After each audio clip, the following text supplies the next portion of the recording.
Hello, everyone. It's Morgan here. I just wanted to take a quick moment to introduce our new podcast series, Fired Up Funded. We are dropping this special episode in our Fired Up feed to bring it to you. And Fired Up Funded is all about how startups close the deals, their funding deals, where we talk to the CEOs and founders who are actually in the room at the time. And then we talk about how they got that, how did they get in that room? How did they convince the VC to invest? Why did they decide to work with that particular VC? And what's coming up next? So we thought we would just bring this special bonus episode to you. I hope you enjoy it. Thanks for your time. Hello there, everyone, and welcome to Fired Up Funded. My name is Morgan McClintock, and I'm joined today by my co-host, Chris Albrick. Hello, Chris. How are you? Hello. Doing great. So this is our new show, Chris. What are we going to talk about? Yeah, it's exciting. I mean, we're trying something new here in this series. We're going to be talking with startup CEOs or co-founders who just secured VC funding, and we're going to go deep into the details of not just the company and then what it does and who its competitors are, touch on all that, but we're going to dive into the nitty-gritty of the funding itself, like the firms, the personalities, the process, how the deal got done. Yeah, so the first up here is a company called Projectworks, and they have just closed their Series A, $15 million. Congrats to them.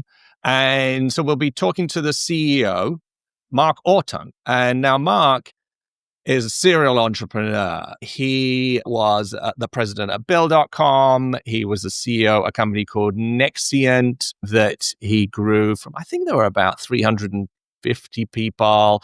And then he scaled it up to be 1,200 people, and they sold it to Entity Data. He's a board director of multiple other companies, and he's just stepped into the CEO seat here at Projectworks. And they closed their Series A in June. And so we want to talk to him all about how did that deal go down? It's an international company, so there's some complexities involved. The VC was somebody he knew, but this is a commercial deal. You've got to know a little bit more than just somebody that you know. So how did that deal actually go down?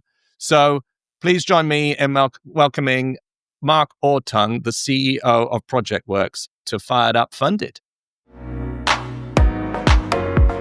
Fired Up Funded, how startups closed their deals.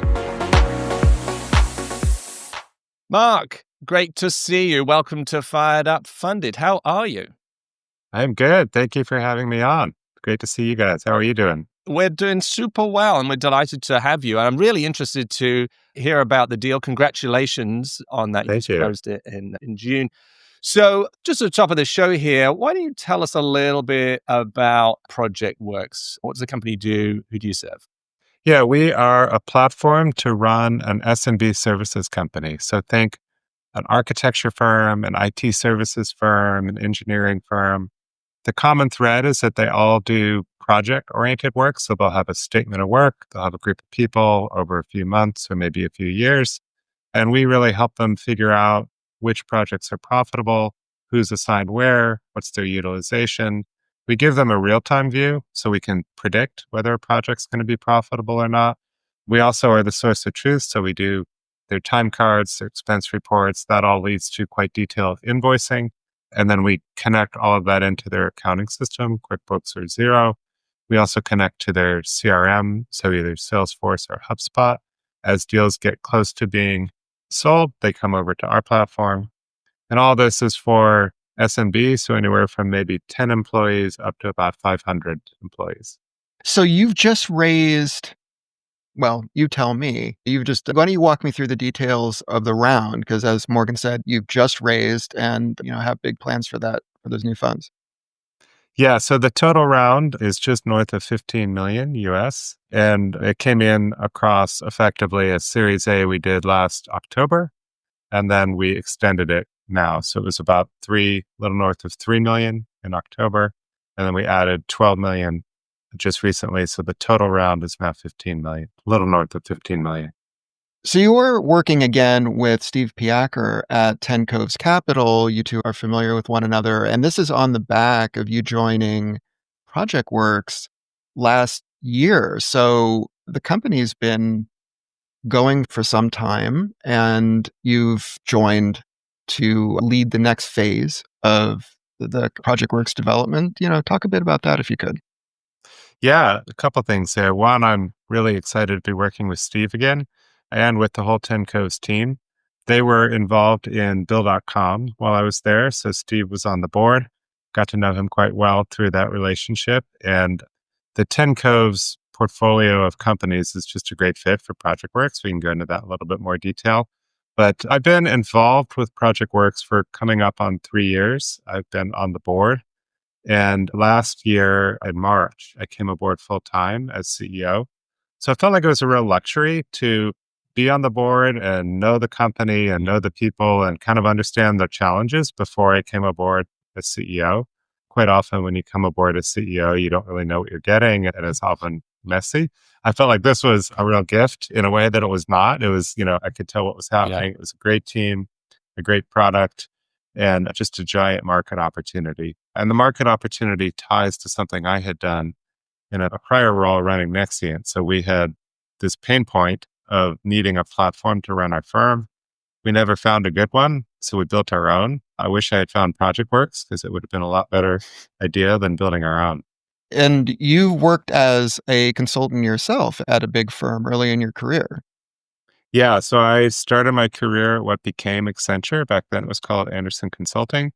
And I worked on a number of different sort of advanced technology groups. First, I worked on a piece of software that was part of their methodology for running giant engagements. So sort of the cookbook, if you will, for them to put in these 400 person teams and keep them all organized.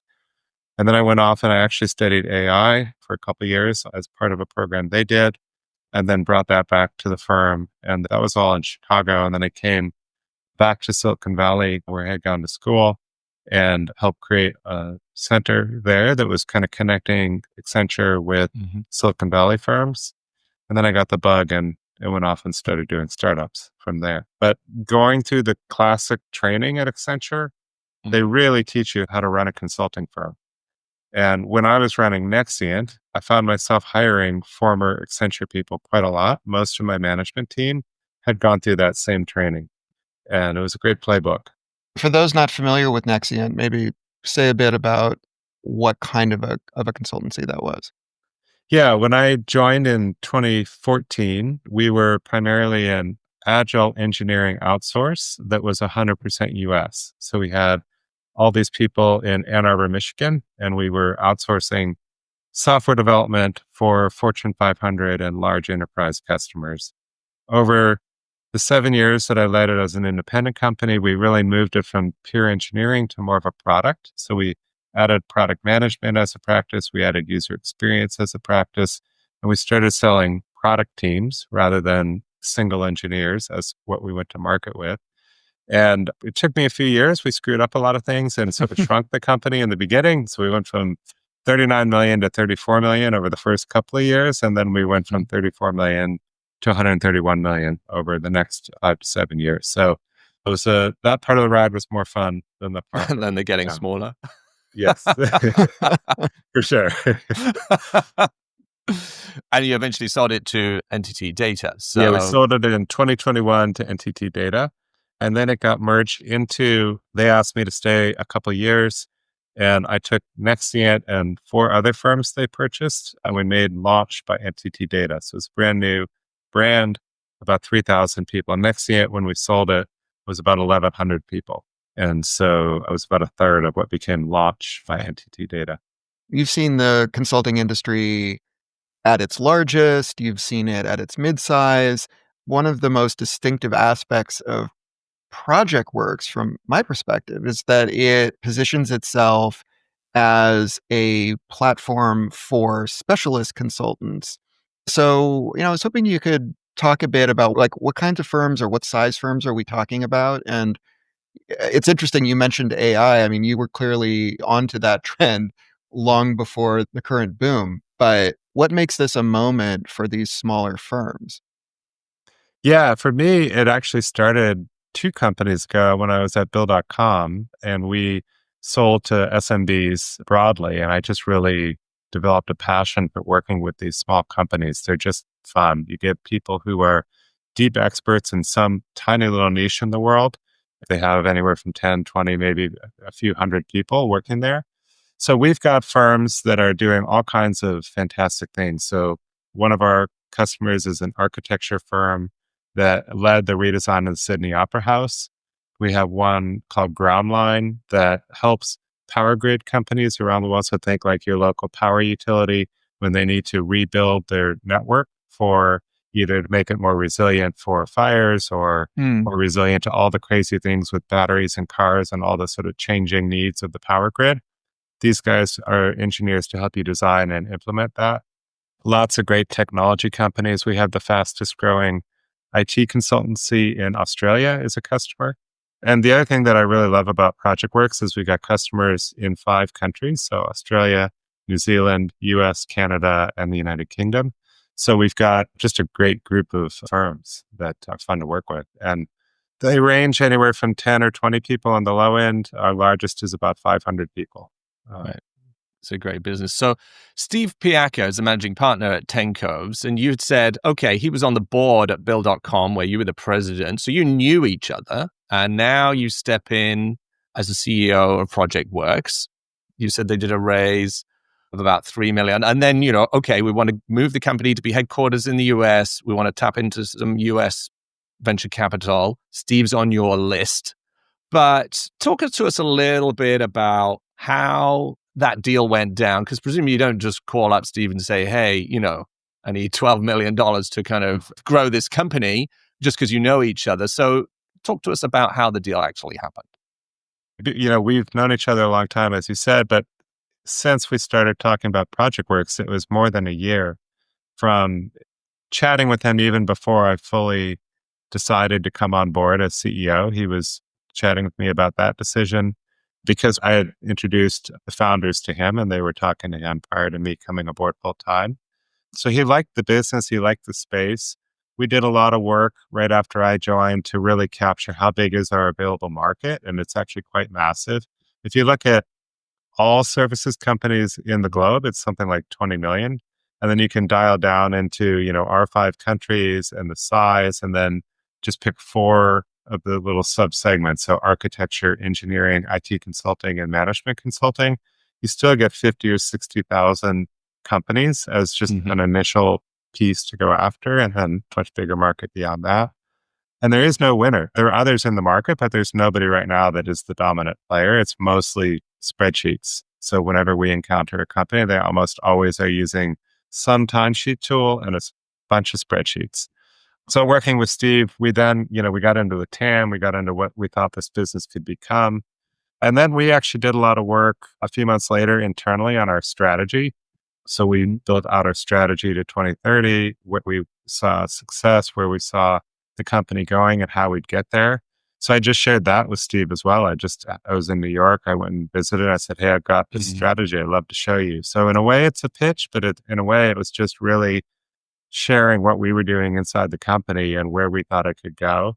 And so all of that, I think, just helps build that relationship and build the comfort level that Steve and his 10 Coves team, he would have a lot of his team members would join on these various conversations. Oh, right. So 10 Coves as a firm became really knowledgeable about Projectworks and really knowledgeable about our space over a period of time. And also they could see how we operate and how we perform over a period of time. I think both of those things are pretty crucial. It's a challenging market out there right now for fundraising. And I think you've got to build these relationships over the long term. And you've got to really demonstrate kind of continued performance and improvement on your strategy and your plans and so forth. So you had some time to sort of socialize the deal with them and for them to get to know you over a long period of time. And you're literally, maybe you thought there was going to be a deal there in the future, maybe there, and the same on their side, but maybe not. So it was like an extended honeymoon for this particular business. You've been successful before, and presumably Steve, but he also has the rest of the investment committee to sell into it and bring on board. But it sounds like they too lent in on some of the sort of planning that the company was doing anyway. Yeah, is that right? they did. And I had met a number of them at various meetings. So this year they did a day for the executives in the portfolio companies, and they brought a number of people. So for example, they brought Mark Orttung in to talk about his go-to-market fit, his product market fit, and his whole sort of science of scaling concepts. So that, I've been to meetings like that with them. And at those meetings, you get a chance to meet the whole broader team there, as well as some of the other leaders of the portfolio companies. And all of that was really helpful for me to get comfortable that they were a great community and a great team that were going to help us grow. One of the slightly unusual things about this deal is that you did do like an earlier raise, and then sort of technically this later part sort of boosted this extra 12 million, bringing up to 15 for the A, was a sort of almost an extension. Tell us a little bit about how that came about and why did you do that? Like a year or two prior investors led that as an inside round. And that was just for us, the easiest and so the best thing to do at the time was to give ourselves some runway to go out and find an outside funder. When Steve came in with 10 Coves, he said, why don't we reopen that and extend it? Technically, the prior round did not have a separate class of shares. It now does. So everyone that invested in that 3 million last October got pulled into the 15. So it is all one round, all one class of shares, all 15, slightly more than 15 million comes together as the Series A. Yeah, it's a great question. We were last year bringing the company to the US. So it had been founded in New Zealand. It was a limited New Zealand company. We created a US holding company, which is now the main company. So we're a Delaware corporation like everyone else in the US. Nobody's been to Delaware, but we're all Delaware corporations. So we have a holding company, and then we have an operating company in the US. And then now the New Zealand limited company is an operating company under the holding. So putting all of that together, just in the end of 2024, we did a 3 million, three and a third million US round that was all inside. So that was Bridgewest and Punakaiki, our two prior investors, led that as an inside round. And that was just for us, the easiest and so the best thing to do at the time was to give ourselves some runway to go out and find an outside funder. When Steve came in with 10 Coves, he said, why don't we reopen that and extend it? Technically, the prior round did not have a separate class of shares. It now does. So everyone that invested in that 3 million last October got pulled into the 15. So it is all one round, all one class of shares, all 15, slightly more than 15 million comes together as the Series A. So clearly this wasn't your first rodeo, but at the same time, this was your first, even if it's a small multinational, it's your first multinational experience. So I imagine there are some lessons learned there. So many things were different and more complex because of that. So for example, the prior rounds had all been done as New Zealand rounds under New Zealand law. New Zealand securities law is slightly different than the US. So the way options work is different. The way the shares work is different. So as we brought it into the US, we did an exchange. So everybody who had previously owned New Zealand shares now owns part of a class of shares in the US company. But we had set that up to try to make sure it didn't disadvantage them in any way within the New Zealand environment. But then as we're doing this new round, it's all in the US. So we're just learning a lot about that. Some examples as well of running a multinational, even though we're a relatively small one. We need to have experts helping us figure out our transfer tax approach. We need to figure out where our intellectual property lives. And everything we do is in multi-currency, but we have both revenue and expenses across 5 countries and 5 different currencies, 4 of which are all called the dollar, right? So it's quite confusing. So it's been fascinating to learn about all these different pieces and figure out how to get it done. We would have our counsel in the US engage our New Zealand counsel quite frequently during this process. So we'd have to just go get an opinion because the people in the US don't necessarily know the New Zealand law at the level of detail they need to. Right. Because presumably the sort of shareholders in New Zealand who have vested in the company, and now you're transferring them into US shares, you don't want to create some kind of taxable event for them because they're being given it. And so you have to, this is the detail that you've got to work out when you're doing a deal like this, so that all the staff are not suddenly like, okay, the good news is we've got money, and the bad news is you've all got an income tax bill on the new shares I just gave you. Yeah, they're almost opposite. If you look at the US, we sort of try to convert everything, like people try to buy their options so that they become a long-term capital gain instead of ordinary income. New Zealand doesn't really have capital gains taxes in the same way that we do. So it's quite a different scheme. And so, it's just, you really need experts on both sides to help you figure out what's the right thing to do to optimize for people. Structurally, just from a business point of view, a lot of things you have to think about in bringing on or sort of transferring to a US-based style of funding. From a product and market point of view, you're making a push now, right, into the United States. Part of what this funding is going to go to is to ramp up activity in the US. How do you see the US market differing, if at all, from the ones that Projectworks has traditionally played in? So at the highest level, the good news is we see it operate in the same way. And so, for example, a consulting firm in the US that works on statements of work and projects, all of the core processes, all of the core metrics are the same, and it works really well. And there have definitely been products kind of adjacent to us where that was not true. Xero is probably the best example, where they are the dominant player in Australia, New Zealand, and the UK. The way the US payroll taxes work and the way the US income taxes work for corporations, their product didn't really work for that. And so they really struggled to get adoption here initially. We don't have that problem. So that's awesome. There are smaller nuances. So who we need to integrate to, some of the tools here, for example, for payroll are different than they are in Australia or New Zealand or the UK. But they're really minor differences. The core product works well. And so we're really excited about that. And we feel it's not even just these 5 countries, but literally any country around the globe we'll be able to go into, and the core product is going to be a good fit for consulting firms. So that was great to be able to confirm that. And we see the US market as just a huge market for us, and great early reception as we've been working on it the last 6 to 12 months. Lots of new US customers, and we're excited. Yeah, a lot of room to grow here.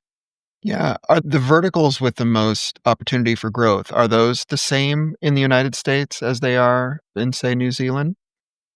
Yeah, I think so. There's always little, like in the US, I'd say there are more subsegments. So when you think about a management consultant, so a boutique management consultant is really a group of nerds who are really good at some very tiny niche, right? So we have one example. It's a group of people there's like 30 of them, and they're really good at applying technology to insurance underwriting. So if you're a large insurance company and you're going to undertake a technology upgrade on your underwriting, you call these people because they've done it dozens of times and they just have all the experience, right? But they're not like a McKinsey that's just like a broad management consultant. They're sort of business consultants on one niche area. And so in the US, I'd say those niches can be more narrow just because the market's bigger. So like everywhere, they're pretty narrow, but they can be even more narrow in the US is one of the things we're discovering. You get a bigger market, you can get more niche players. And that's very much a strategy for consulting companies here. So you close your Series A company, it's closed. What are you planning to do with the funds now? Yeah, we're excited about this part. This is the fun part of raising. Right. Yeah, so a few things. One, we are expanding our product development team broadly. So product management, engineering, testing, roughly by 50%. So that will give us a lot better velocity to pursue all the things we want to add to the platform. And there's lots of things that we want to add that our customers are asking for. That's one. 2, we're expanding our market capabilities. So we're expanding the team. We've built up our demand gen team. We've built up a presence in London. So we've hired a couple of people in London. We have north of 50 customers there without really having a sales presence previously. And so we feel that it's almost in spite of our approach. If you want to talk to us, you need to get one of our West Coast US reps to wake up early So now we will have people in the time zone willing to talk to you any time of day. And so we're excited about that. And we think there's just huge upside for us there. And then we're building out our customer success team as well. So we recently added a new leader, Dennis Reno, who's got lots of great experience. He used to run customer success for the Xbox. He led customer success for Oracle's top customers. So great experience. And we're excited to build out our sort of post-sale engagement with our customers. And Dennis has taken the lead on that. So yeah, so we're excited about both product, customer success, and the go-to-market scaling up. So you managed to get through that whole answer without mentioning AI. But I'm going to imagine that, congrats. So I'm going to imagine that AI is on the agenda though, right? Yeah, absolutely. We had previously already been working on some AI things even before the round. We've got some of the engineering team are quite skilled in AI. And so we've been building proofs of concept and prototypes. The first thing that we'll begin to really bring to market is around proposals and winning new work for our firms. And we think it's just a natural fit with large language models and how that works. But then it's also really valuable to integrate directly into our core platform. So when you win a new project that you've built with us, it'll just flow seamlessly into our platform. So we're most of the way through building that out, and we're excited to talk about that in more detail, probably about a quarter from now. Looking at the testimonials of customers who've used Projectworks and are loving it, one of the things that keeps coming up is just what a clean fit the product is to their workflow. So I'm sort of wondering if it's possible to generalize. You were talking about the sales team being available in the UK and, no one needing to get up early on the West Coast to field customer questions or real questions from potential customers. When you're in those initial conversations with consultancies, what are the big things they're trying to get clear on about Projectworks and that your sales, what are the big questions your salespeople are answering? I think a lot of it is eye-opening when we're in those early conversations. Most of these firms are not doing a very good job of running their back office. They do a great job of their billable work. They make, world-changing things happen for their clients, and then they run out of time. And so they don't make world-changing things happen for their own process and their own technology. 100%. So just seeing that we can give them real-time visibility and forward-looking visibility on, will this project be profitable? Which of my team is most profitable? Who's utilized? When do I run out of sold work? And I really need to get new contracts in before my bench fills up. All of that, they have at best sort of a bad view of it. And many of them just don't know. They can't tell you which projects are profitable or which clients are profitable before we come in. Yeah. So, and then there's just so many more pieces to the platform once they get onto the core that they can just kind of keep adding more and more capability. It really makes it powerful. And I think one of the strengths of Projectworks, we're, as a group of the people working here, we have more than 150 years of experience in consulting. So it's built by people who've done the job, and there's sort of a real passion for that. And that really comes through in the DNA of the product. We get comments on that all the time. When I'm doing a first demonstration, people will stop me and say, "Oh, that thing you just showed me, I can tell you've had my job before because you wouldn't have thought of putting that in." That happens a lot. So yeah, it's great to see that.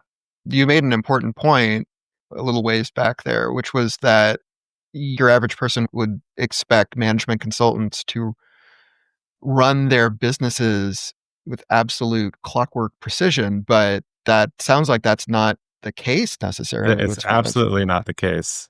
I've yet to meet one that really has their own, when they're in the sort of, 10 to 100 employee range, almost never do they have their shop in order. Why do you think that is? Well, I mean, they're doing the right thing. Like when I was at Accenture, it was pounded into your head, you should be billable. And if you're not billable, you're a loser. That was like culture. And it's correct. Like if you're a consultant, you should be doing client work.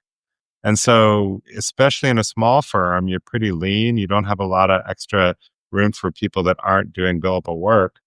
You should be doing billable work, but you just run out of time and you don't. It's the shoemaker's kids have terrible shoes, right? Like you just don't get around to dealing with it. And that's why a platform like Projectworks is such a great fit. We can automate a lot of these pieces. And so you're not putting a lot of hours into it, but you're getting the visibility, you're Yeah. getting the, but it's a pretty classic problem. If you talk to anybody running a firm, you almost never get a, oh yeah, No. things are good. Oh yeah, we've No, got that and worked out. they go into it because they love doing the work. They don't want to be doing the sort of internal mechanics of what billable hours do I have and who's got spare capacity and what's my average Yeah. bill rate and all that stuff. That's not what they love doing. They love Yeah. implementing the new underwriting software for this insurance company. That's the thing that they do. And this other stuff is sort of a necessary evil. And so if you can accelerate that and make that easier, then great, because that's not something that they went into the business wanting to do. And so as you look forward here, you're thinking about, all right, there's lots of companies to go after. There's a clear need. Obviously, we're competing with Excel, which is just so many companies who compete with that. But what are the sort of challenges that you see coming up? I think for us, it's just moving as fast as we can. The market changes, the technology changes are just coming really quickly. I mean, I'm sure everybody's experiencing it. So getting AI into our product in a way that we kind of keep up with the latest model and we get it really tuned to be in our domain and really a good fit. Those things we just got to move fast. And so that's probably the theme. Most of our challenges will come around just moving as fast as we can.